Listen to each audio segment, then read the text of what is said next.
मराठा मोर्चासाठी राज्यभरातून मराठा समाजाचे आंदोलक मुंबईत धडकणार आहेत। त्यासाठी मुंबईत जय्यत तयारी करण्यात आली आहे। आंदोलकांसाठी ठिकठिकाणी सोयी सुविधा करण्यात आलेल्या आहेत। नियोजनबद्ध मोर्चाचं आयोजन करण्यासाठी दादरमधल्या वॉर रूममधून रणनीती आखण्यात येत आहे। शेकडो कार्यकर्ते मोर्चासाठी नियोजन करण्यात व्यस्त आहेत। या मोर्चाला भायखळ्यातल्या जिजामाता उद्यानापासून सुरुवात होणार असून आझाद मैदानात हा मोर्चा नेण्यात येणार आहे। राज्यभरातून मोठ्या संख्येने मराठा समाजातील बांधव या मोर्चात सहभागी होणार आहेत। राज्यात अनेक ठिकाणी आंदोलन केल्यानंतर आता मराठा समाजातर्फे राज्याच्या राजधानीत शक्ती प्रदर्शन होणार आहे। मुंबईत आयोजित या मोर्चासाठी आता राज्याच्या अनेक भागात लगबग सुरू झाली आहे।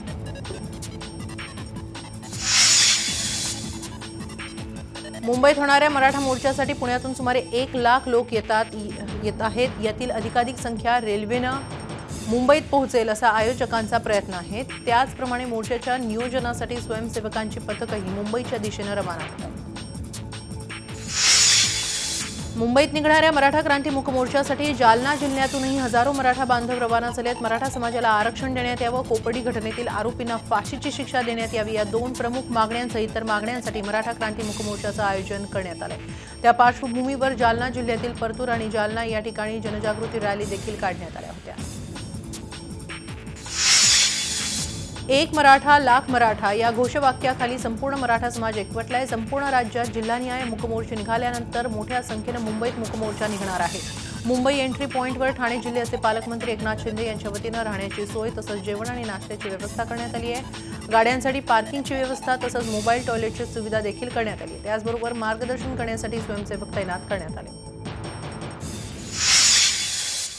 मराठा क्रांती मूक मोर्चासाठी येणाऱ्या वाहनांची पार्किंगची व्यवस्था वडाळा इथं करण्यात आली आहे। चेंबूर द्रुतगती मार्गातून सुमननगर येथून डावं वळण घेतल्यानंतर वडाळ्याजवळच वाहनतळाची व्यवस्था करण्यात आली आहे। पोर्ट ट्रस्टच्या मोकळ्या जागेवर वाहनतळ बनवण्यात आलं आहे। Golden yard, Modi plot, grain depot, Pardhipada, जे प्लॉट या ठिकाणी आपली वाहनं पार्क करून मोर्चेकरी रवाना होऊ शकतील।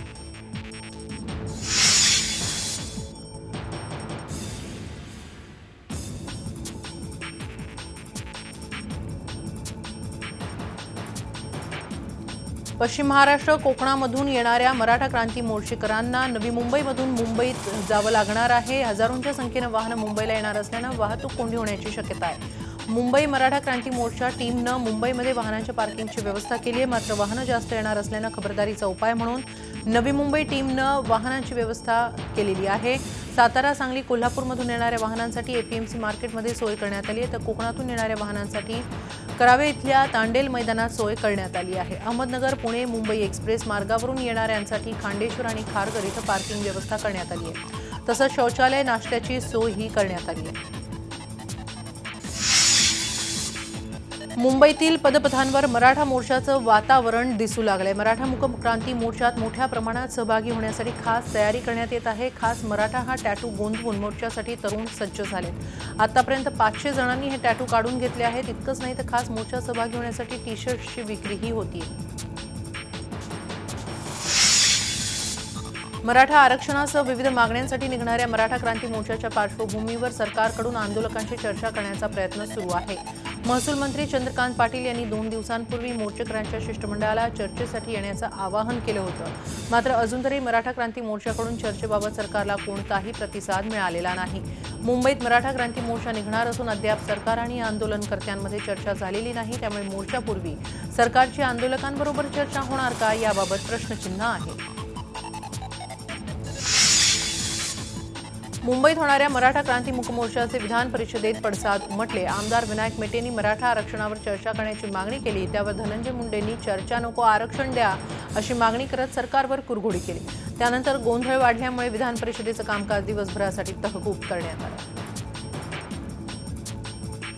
आरक्षणाची चर्चा झाली अनेकदा। सभापती महोदय काही गोष्टी मी उघडपणाने या ठिकाणी सांगणार नाही आपण आता त्याच्यावर सभापती महोदय त्यांनी उद्याच्या मोर्चा संबंधी त्यांनी 207 आधी घ्यावा असं बोलले समाजाचे सभापती महोदय मुंडे साहेब हे बरोबर नाही। या ठिकाणी मोर्चात सहभागी होत आहेत ते यासाठी नाही की सदनामध्ये चर्चा व्हावी सभापती महोदय, ते यासाठी होत आहेत की या सरकारने सभापती महोदय आरक्षण जाहीर केलं पाहिजे। सभापती महोदय चर्चा नाही पाहिजे सभापती महोदय आम्हाला आम्हाला आरक्षण पाहिजे सभापती महोदय.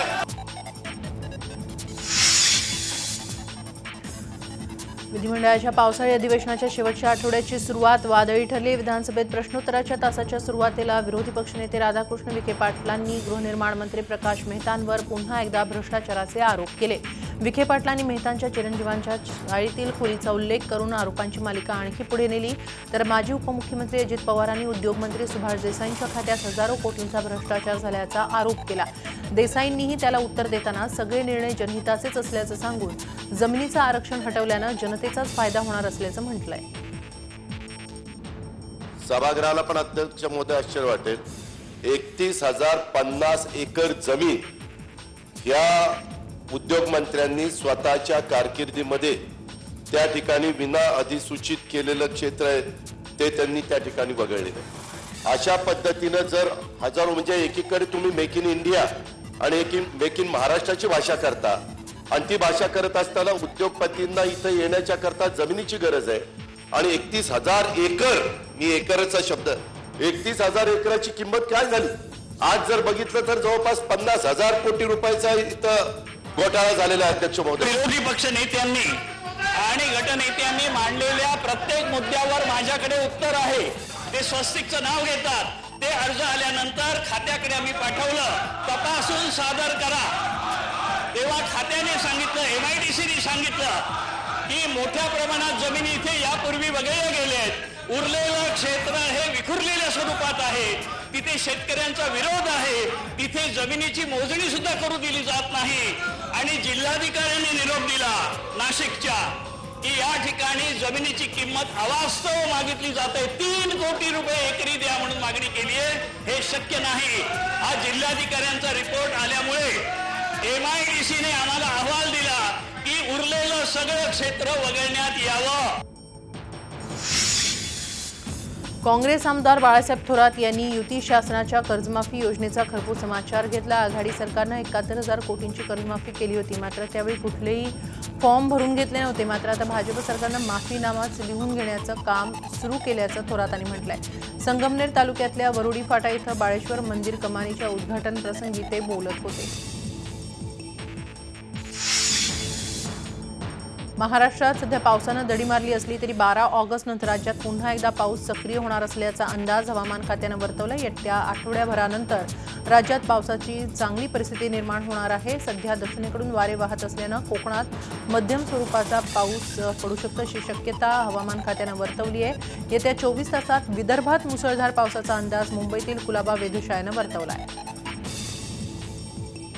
10-11 तारखेनंतर सर्वसाधारणतः कोकणामध्ये पावसाचा जोर वाढण्याची शक्यता, तसंच विदर्भामध्ये पण थोडासा पावसाचा जोर वाढण्याची शक्यता आहे.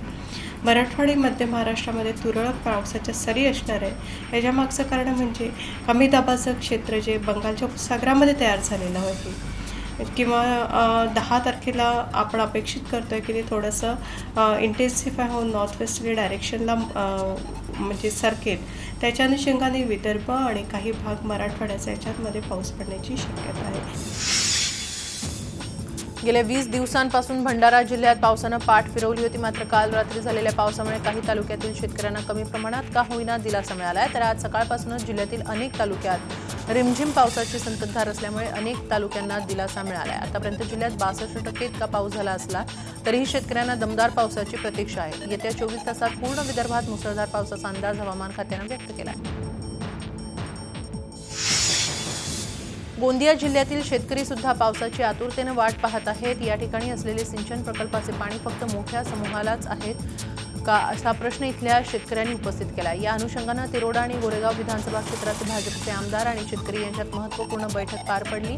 या बैठकीनंतर तिरोडा तालुक्यातील धापेवाडा उपसा सिंचन प्रकल्प टप्पा 1 अंतर्गत येत असलेल्या शेतकऱ्यांना येत्या 2 दिवसांनंतर शेतीसाठी पाणी उपलब्ध करून देणार असल्याचं स्पष्ट झालंय. शेतकऱ्यांनी जलसमाधी घेण्याचा इशारा देखील दिला. मात्र आता येत्या 10 ऑगस्टपासून शेतीला पाणी मिळणार असल्यामुळे इथल्या शेतकऱ्यांना दिलासा मिळाला आहे. मुंबई गोवा महामार्गावर पावसाळ्यात पडलेल्या खड्ड्यांमुळे या महामार्गाची चाळण होऊन मोठ्या प्रमाणात दुरवस्था झाली. गणेशोत्सव तोंडावर आल्यानंतरही या महामार्गाची दुरुस्ती होत नसल्यानं आज राष्ट्रवादी काँग्रेस पक्षानं रायगड जिल्हा परिषदेचे अध्यक्ष आदिती तटकरे आणि युवक नेते अनिकेत तटकरे यांच्या नेतृत्वाखाली आंदोलन केलं। रोहा शहरात मोर्चा काढून जोरदार घोषणाबाजी करण्यात आली। टाउन हॉल इथून निघालेला मोर्चा शहरातील प्रमुख रस्त्यावरून प्रांताधिकारी कार्यालयावर पोहोचला। यावेळी प्रांताधिकाऱ्यांना निवेदन देण्यात आलं। मुंबई गोवा महामार्गाची खड्ड्यांमुळे चाळण झाली। अनेक ठिकाणी तब्बल अर्धा फुटांपर्यंत खड्डे रस्त्याला पडले आहेत। वारंवार रस्त्याच्या दुरुस्तीच्या कामाच्या नोटिसा काढणाऱ्या बांधकाम विभागाच्या अधिकाऱ्यांनाही चौपदरीकरणाचा ठेका घेतलेल्या कंपन्या जुमानत नसल्याचं समोर आलंय। गणेशोत्सव आता अवघ्या काही दिवसांवर आलाय, त्यामुळे कोकणात येणाऱ्या लाखो गणेश भक्तांना याच खड्ड्यांतून गावाकडे जाण्याचा मार्ग शोधावा लागणार आहे। मुंबई गोवा महामार्गाच्या चौपदरीकरणाच्या कोट्यवधी रुपयांची कामं ज्या कंपन्यांना देण्यात आली त्याच कंपन्यांकडे चौपदरीकरण होईपर्यंत हा मार्ग सुस्थितीत ठेवण्याची जबाबदारी देण्यात आली आहे। मात्र त्या कंपन्या महामार्गावर कुठेच दिसत नाहीत। नाशिक जिल्ह्यात कांद्याचे दर 2500च्या दरम्यान स्थिरावले आहेत। गेल्या आठवड्यात अचानक आलेली तेजी आईच्या धसक्यानं थांबली आहे। पुण्यातील एका व्यापाऱ्यानं शेकडो टन कांदा आयात केल्यानं तसंच केंद्र सरकारनं तातडीनं पावलं टाकल्यानं नाशिकच्या व्यापाऱ्यांनी हात आखडता घेतलाय। 3 दिवसांच्या सुट्टीनंतर दरात उसळी घेण्याच्या शक्यतेनं आज कांदा उत्पादक शेतकऱ्यांमध्ये उत्सुकता होती। मात्र दर कायम असल्यानं शेतकरी वर्गात काहीशी नाराजी पसरली। आगामी काळात भाववाढ होऊन कांदा लागवडीतील तोटा कमी होईल अशी शेतकऱ्यांना आशा आहे। शेत शिवारात मृतावस्थेत बिबटा आढळला असल्याची घटना भंडारा जिल्ह्यातील लाखनी तालुक्यात उघडकीस आली आहे। दरम्यान मृत बिबट्याचं मुंडकं तसंच पायाची नखं बेपत्ता असल्यामुळे त्याची शिकार झाली असल्याचा अंदाज वन्यजीव प्रेमींनी व्यक्त केलाय। बिबट्याच्या शवविच्छेदन करण्यात आलं असून शवविच्छेदनाचा अहवाल फॉरेन्सिक लॅब हैदराबाद इथं पाठवण्यात आला। हा अहवाल आल्यानंतरच बिबट्याचा मृत्यू कशामुळे झाला याचा शोध लागणार आहे। कोल्हापुरातील महाराष्ट्र राज्य परिवहन महामंडळाच्या विभागीय कार्यशाळेविरुद्ध आज शिवसेनेनं आंदोलन केलं। या कार्यशाळेत मोठ्या प्रमाणात स्क्रॅपचं साहित्य गेल्या अनेक वर्षांपासून पडून आहे। यातील अनेक साहित्य कुजून या परिसरात दुर्गंधी पसरली आहे। कार्यशाळेमधला कारभार चुकीच्या पद्धतीनं सुरू असून लोकांचं आणि कर्मचाऱ्यांचं आरोग्य धोक्यात आलंय। शिवसैनिकांनी संपूर्ण कार्यशाळेत फिरून एसटीचा पंचनामा केला। ही कार्यशाळा आहे की कचरा कुंडी असा प्रश्न शिवसैनिकांनी अधिकाऱ्यांना विचारत धारेवर धरलं। परिवहन मंत्री दिवाकर रावते यांच्याही हे निदर्शनास आणणार असल्याचं शिवसेनेच्या वतीनं सांगण्यात आलं।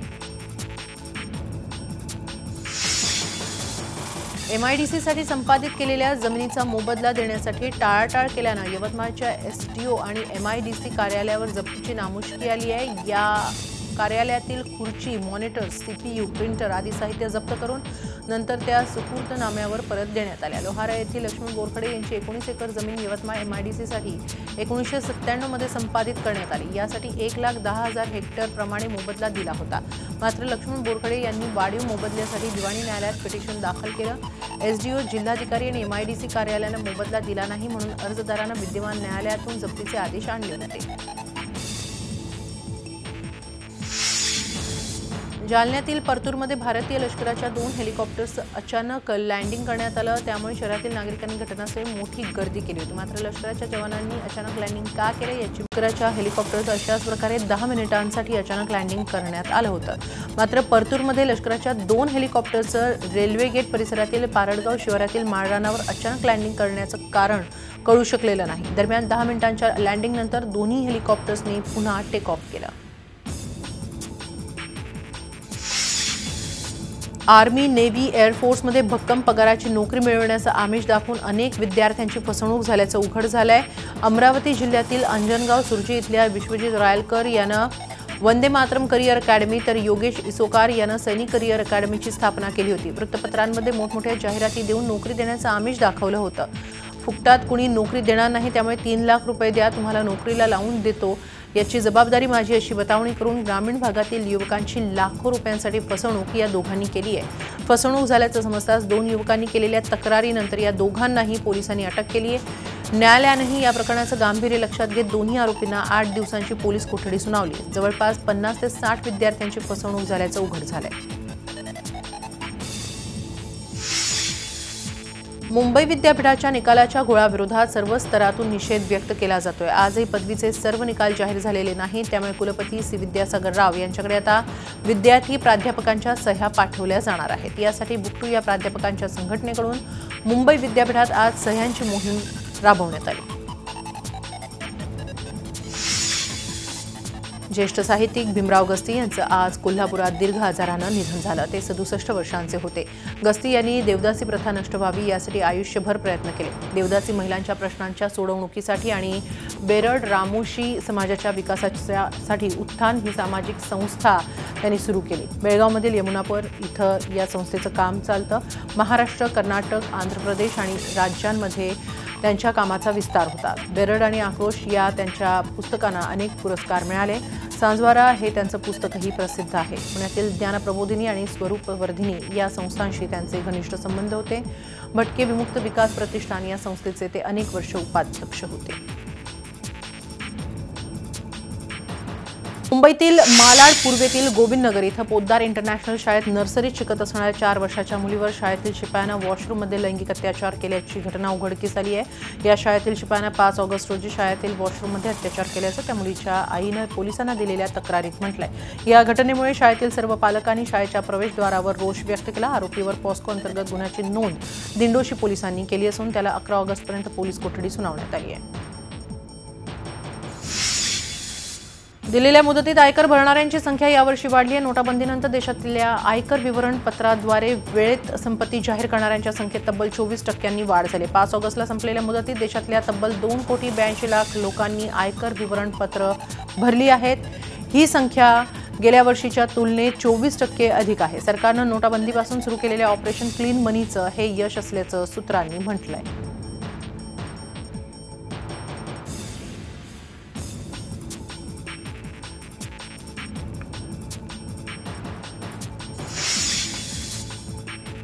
जीएसटी नंतर स्वस्त झालेल्या लक्झरी कार आणि एसयूव्ही आता पुन्हा महागणार आहेत. या गाड्यांवर असलेला अधिभार 15%वरून 25%वर नेण्याचा निर्णय जीएसटी काउन्सिलनं घेतलाय. नव्यानं लागू झालेल्या वस्तू आणि सेवा करामध्ये 4 चाकी गाड्या सर्वाधिक 28%च्या स्लॅबमध्ये आहेत. त्यातही 1 ते 15%चा अधिभार लावण्यात आलाय. लक्झरी कार आणि एसयूव्हीसाठी हा अधिभार थेट 25%च्या घरात जाणार आहे.